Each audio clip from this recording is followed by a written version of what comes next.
লা ইলাহা ইল্লাল্লাহ নেই কোনো মাবুদ আল্লাহ ছাড়া, নেই কোনো মাবুদ আল্লাহ ছাড়া, কলবেতে লা ইলাহা ইল্লাল্লাহ, লা ইলাহা ইল্লাল্লাহ, লা ইলাহা ইল্লাল্লাহ।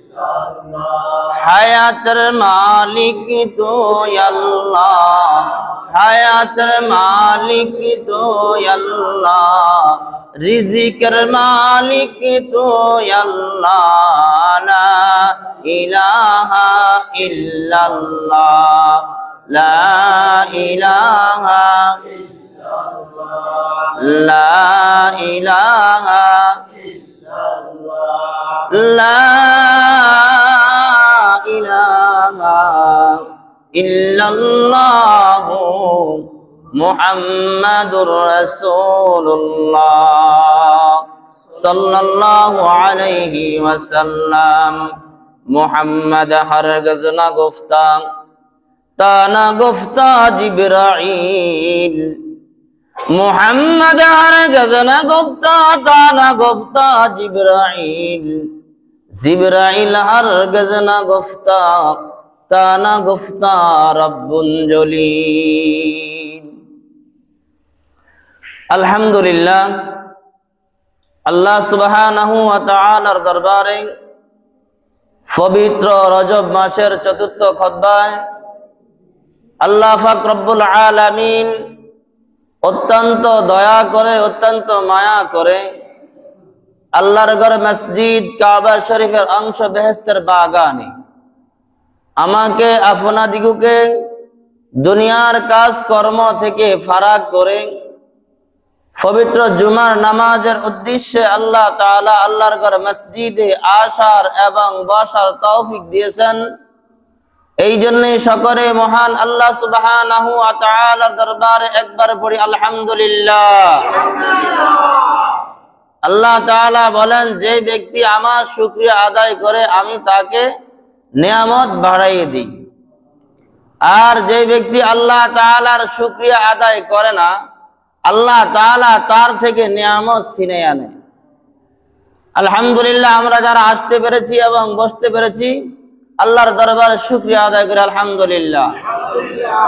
আল্লাহ সুবহানাহু ওয়া তাআলা আজকের এই সুপবিত্র শুক্রবার দিনে ইচ্ছা করলে আমাকে আপনাকে অসুস্থ বানিয়ে ঘরের মধ্যে শোয়ে রাখতে পারতেন, ইচ্ছা করলে আল্লাহ তাআলা আমাকে আপনাকে অসুস্থ বানিয়ে হাসপাতালের বেডে রাখতে পারতেন।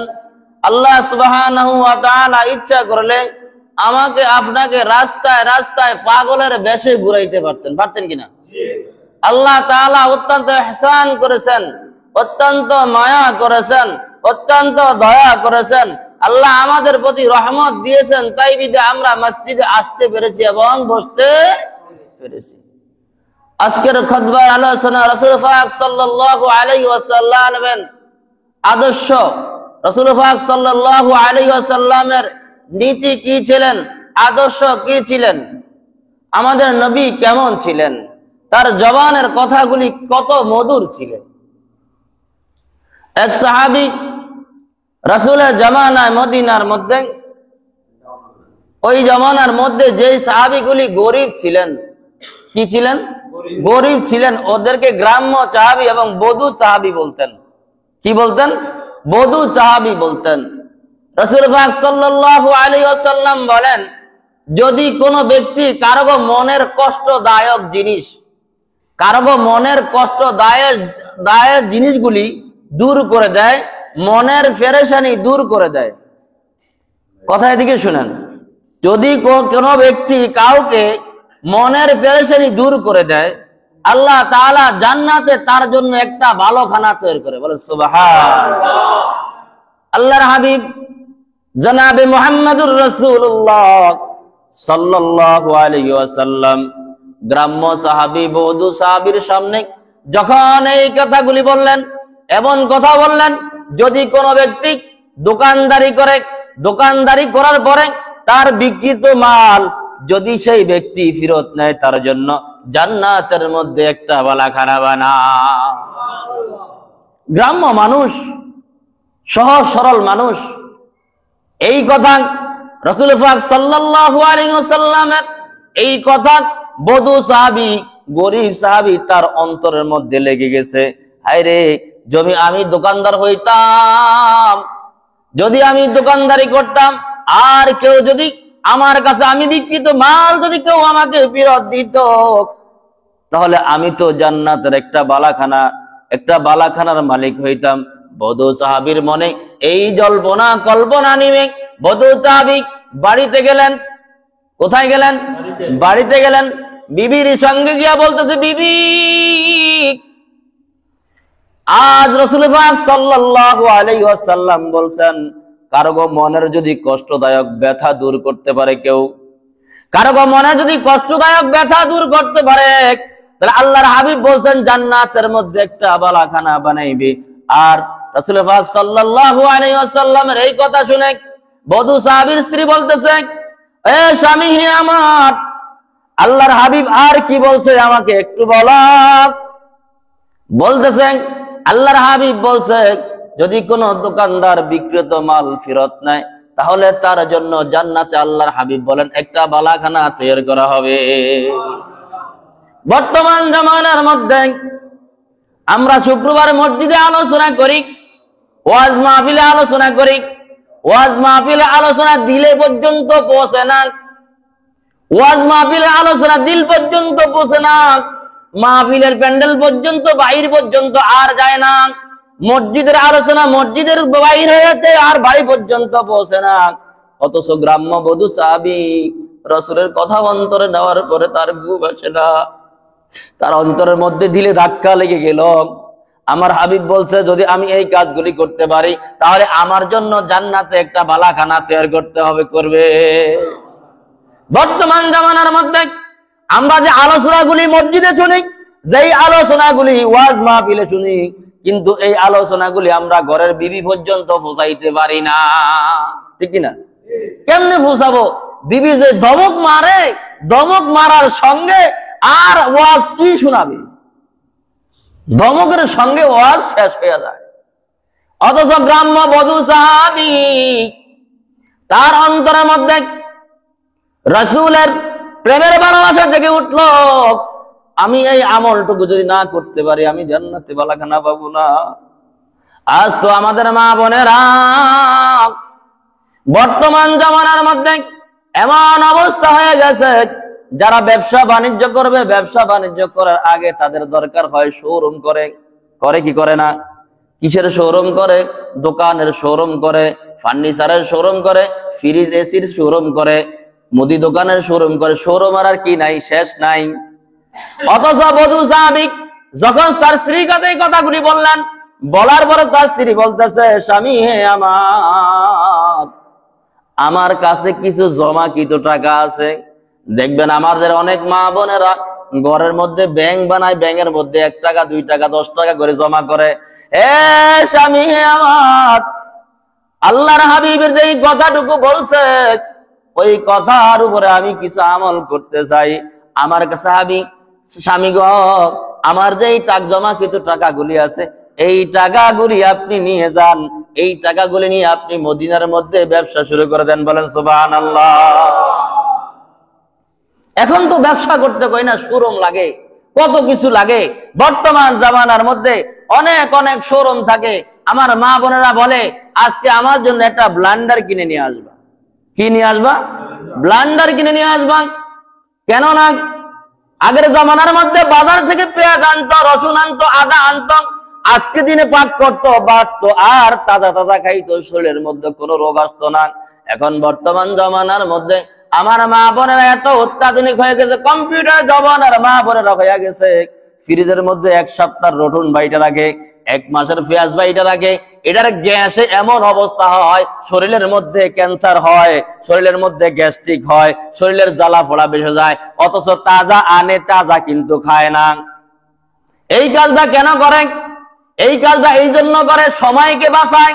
একটা পেঁয়াজ যদি কাটতে হয়, একটা রসুন যদি কাটতে হয়, সময়ের অভাব হয়ে যাব, তার কি ভারতীয় অনুষ্ঠান দেখা তার সময় শেষ হয়ে যাবে, মোবাইল টিভা বন্ধ হয়ে যাবে, শর্টকাট রান্না বান্না করে ফেলে, রান্না বান্নার পরে কি করবে না করবে মোবাইল টিভার মধ্যে ব্যস্ততা থাকে কিনা?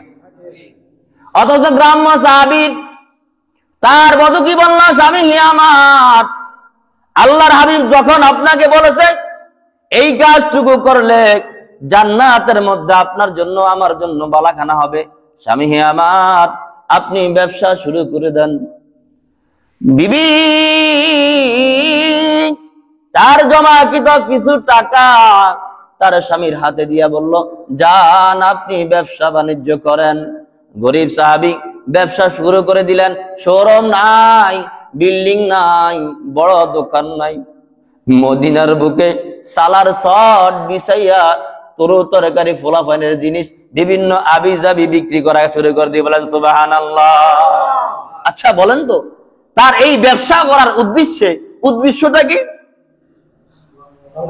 তার ব্যবসা করার উদ্দেশ্য হলো আল্লাহর হাবিব বলছে যদি এই আমলটুকু কেউ করতে পারে তার জন্য জান্নাতের মধ্যে একটা বালাখানা বানাইবে। সুবহানাল্লাহ। গ্রাম্য সাহাবী ব্যবসা শুরু করে দিলেন।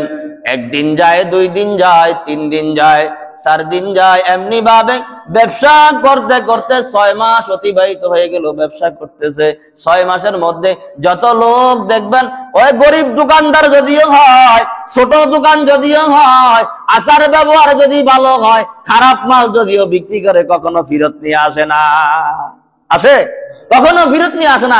কেননা এই লোকটা অনেক ভালো, এই লোকটা অনেক নামাজি, এই লোকটা অনেক আল্লাহওয়ালা, তার কাছ থেকে নষ্ট জিনিস হলো আর কখনো ফেরত দেয় না। ভাগ্যক্রমে 6 মাস দোকানদারির বয়স, 6 মাস যখন অতিবাহিত হয়ে গেল, ফোলা ভাইয়ের কিছু খেলনা দোকানের মধ্যে আনলো।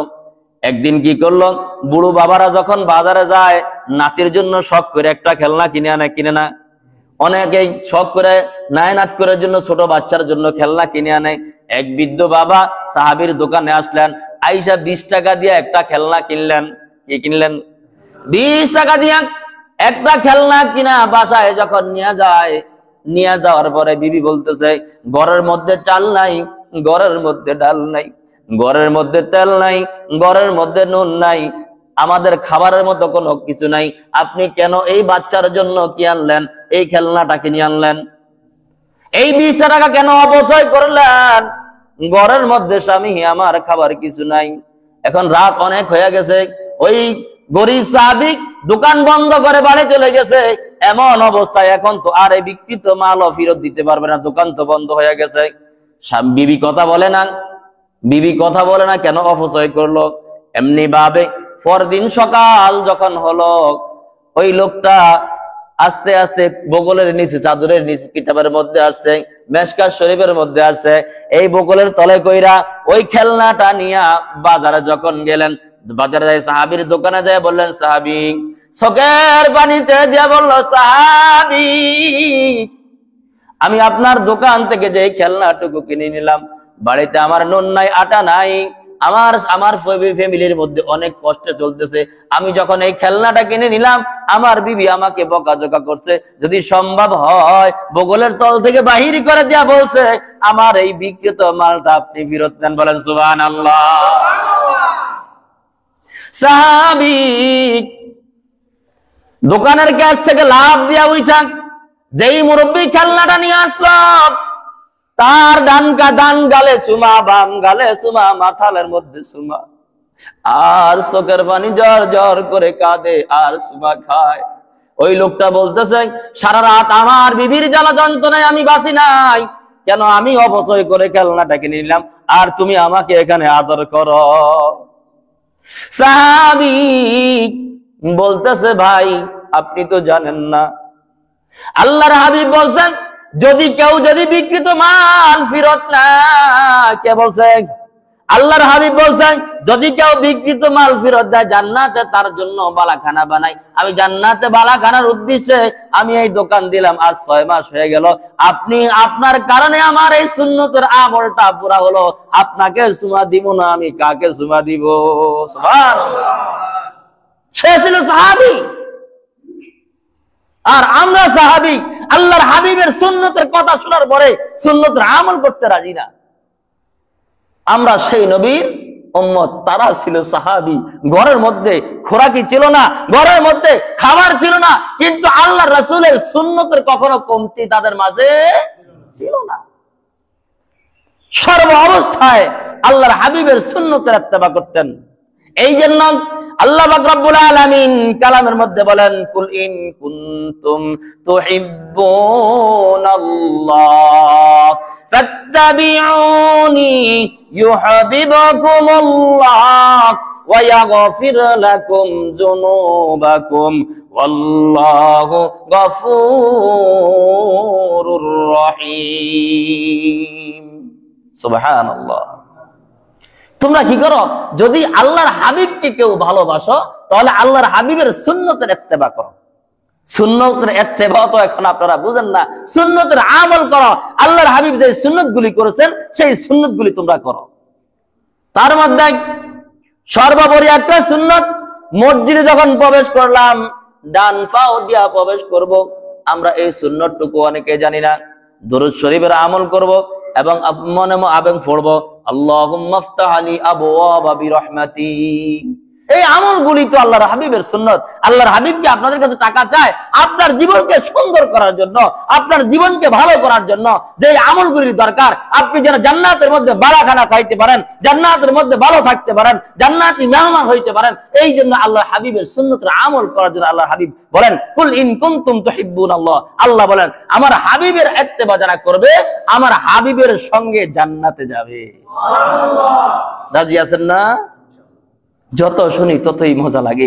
কার জন্য করেন বাপজান? কার জন্য দুনিয়া করেন? সন্তানের জন্য দুনিয়া করেন? কার জন্য দুনিয়া করেন?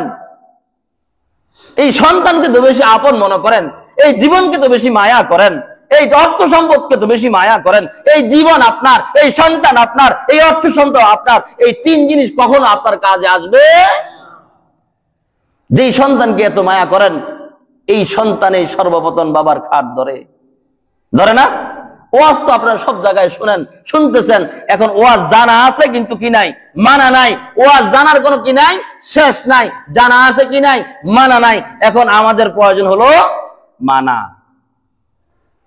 একটা আদনা সুন্নত যদি কেউ জীবনে না ছাড়ে, একটা আদনা সুন্নতের কারণে আল্লাহ তাআলা তাকে জান্নাতের ব্যবস্থা করে দেন। সুবহানাল্লাহ। জান্নাতে যাইতে চান না? জান্নাতে যাইতে চান তো? জান্নাতে যাইতে হলে কি আমল ছাড়া না আমল কইরা? আমল করে। কি আমল করবেন? এখানে তো আল্লাহর হাবিব বলে নাই যে আমার নামে পূজা করো, আমার নামে মান্নত করো। আল্লাহর হাবিব বলছে যে আমার নামে মান্নত করতে? কখনো বলে নাই। আমার নামে মান্নত করো, আমার নামে পূজা করো, আমার নামে সজ্জা করো, এই কথা বলছে? আমার ইত্তেবা করো, আমি যে এই কাজগুলি করছি এই কাজগুলি তোমরা করো। কি করছেন? আল্লাহর হাবিবের সুন্নত। মসজিদে ঢুকতে ডাইন পাও, বাইরেতে বাম পাও, ঢুকতে দুরূদ শরীফ দোয়া, যাইতে দুরূদ শরীফ দোয়া, টয়লেটে প্রবেশ করবেন দোয়া, বাইরে বেন দোয়া। এগুলি তো পয়সা লাগে না। পয়সা লাগে? পয়সা লাগে না। কিন্তু অনেকে জানে কিন্তু মানে না, আর অনেকে জানেও না, জানার চেষ্টা করেও না।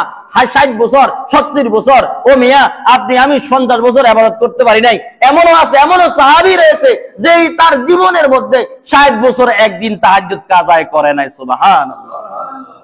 আপনার আমার 60 বছর হয় নাই, আপনার আমার 70 বছর হয় নাই। এমনও সাহাবী রয়েছে যার জীবনে এমন কোনো রাকাত নাই যেই রাকাতে এক পারা কোরআন তেলাওয়াত করে নাই। এখন ইমাম সাহেব যদি একটু লম্বা কেরাত পড়ে, যে ইমাম সাহেবের তো আর খাই কাম নাই, সে এমন লম্বা লম্বা কেরাত পড়ে, আমাদের তো অবস্থা খারাপ। আরে মিয়া, নিয়ত থাকতে হবে এই কোরআন তেলাওয়াত কত মধুর, আমার আল্লাহ জানি কি না বলছেন। এই নামাজ এই আয়াতটা পড়তেছে ইমাম সাহেব, এই আয়াতের মধ্যে আমার আল্লাহ জানি আমাকে কি না বলছেন, আমার আল্লাহ জানি কি না বলছেন, আমার আল্লাহ জানি আযাবের কথা বলছেন, আমার আল্লাহ জানি কোন গুনাহ মাফের কথা বলছেন, আমি তো জানি না। যারা জানে না শুধু তাদের মধ্যে থাকবে কি আফসোস। তাদের মধ্যে থাকবে কি আফসোস। আফসোস করতে করতে আল্লাহ তাআলা যেদিন আপনার হায়াত শেষ হয়ে যাবে, যেদিন আপনার হায়াতের মধ্যে আল্লাহ তাআলা লাল কালির দাগ মেরে দিবে, আল্লাহ তাআলা আপনাকে দুনিয়া থেকে নিয়ে যাবে, আল্লাহ বলবেন এই বান্দার জীবনটা চলে গেল আফসোসে আফসোসে। আল্লাহ ফেরেশতারা তোমরা সাক্ষী থাকো, আমি এই আফসোসের কারণে এই বান্দাকে আমি মাফ করে দিলাম। টাকা লাগে ভাই, জান্নাতে যেতে টাকা লাগে? জান্নাতে যাইতে টাকা লাগে না, জান্নাত যাইতে বাড়িঘরের প্রয়োজন নাই, জান্নাত যাইতে বিল্ডিং এর প্রয়োজন নাই, জান্নাত যাইতে অট্টালিকার প্রয়োজন নাই। জান্নাতে যাওয়ার জন্য প্রয়োজন হলো কি? নেক আমল। কি আমল? নেক আমল। আল্লাহ সুবহানাহু ওয়া তাআলা আমাদেরকে নেক আমল করার তৌফিক দান করুক। বলেন আমিন। ওয়া আখির দাওয়ানা আলহামদুলিল্লাহি রাব্বিল আলামিন।